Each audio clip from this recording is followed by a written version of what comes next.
Perpendicular axis theorem और दूसरा है पैरेलल एक्सिस थ्योरम। अभी हम पढ़ेंगे परपेंडिकुलर एक्सिस थ्योरम।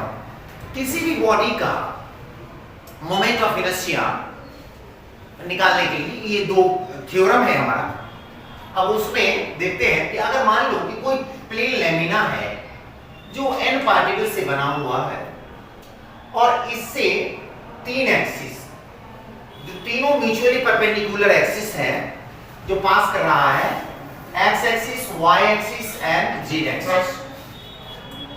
थ्योरम का स्टेटमेंट है कि मोमेंट ऑफ इनर्शिया, इस बॉडी का moment of inertia perpendicular axis about z axis के अबाउट जो मोमेंट ऑफ इनर्शिया होगा वह इस थ्योरम के अनुसार moment of inertia of this body is the sum of the moment of inertia about the x axis and about the y axis होगा। कहने का मतलब, इसको सिंपली समझो कि मोमेंट ऑफ इनर्शिया अगर कोई बॉडी है, उस बॉडी के परपेंडिकुलर एक्सिस अगर कोई एक्सिस उससे पास हो रहा है तो इसके अबाउट जो होगा मोमेंट ऑफ इनर्शिया वो इन दोनों एक्सिस जो इसके प्लेन में म्यूचुअली परपेंडिकुलर लाइज कर रहा है उसके अबाउट जो मोमेंट ऑफ इनर्शिया होगा उसके सम के इक्वल होगा। तो कहने का मतलब कि इसका स्टेटमेंट क्या है?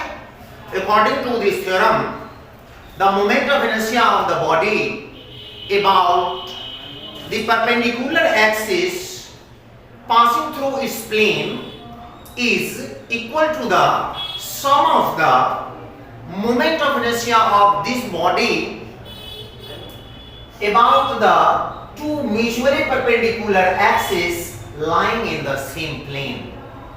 That is, Iz equals to Ix Iy, Ix Iy, मतलब Iz equals to Ix plus Iy होगा। कैसे होगा?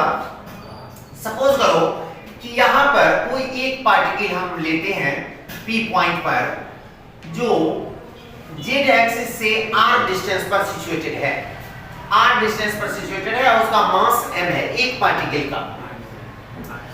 अब एक पार्टिकल का और यहां पर y एक्सिस से इसका डिस्टेंस कितना होगा?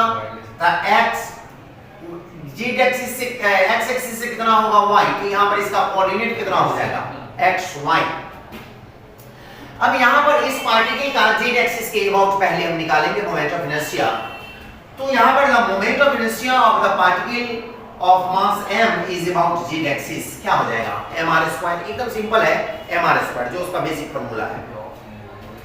लेकिन अगर होल बॉडी का निकालेंगे हम z एक्सिस के अबाउट, तो इस तरह के बहुत सारे पार्टिकल्स हैं, तो यहां पर हम लगाएंगे summation moment of inertia of the whole body about z axis Iz equals to summation of mr², summation of mr², but r² equals to होता है x² plus y²। यहाँ पर जो फॉर्मूला है वो है r² equals to x² plus y²। ये हम लोग वेक्टर में भी पढ़ चुके हैं, वैसे पाइथागोरस से भी आ जाएगा, r² equals to x² plus y²।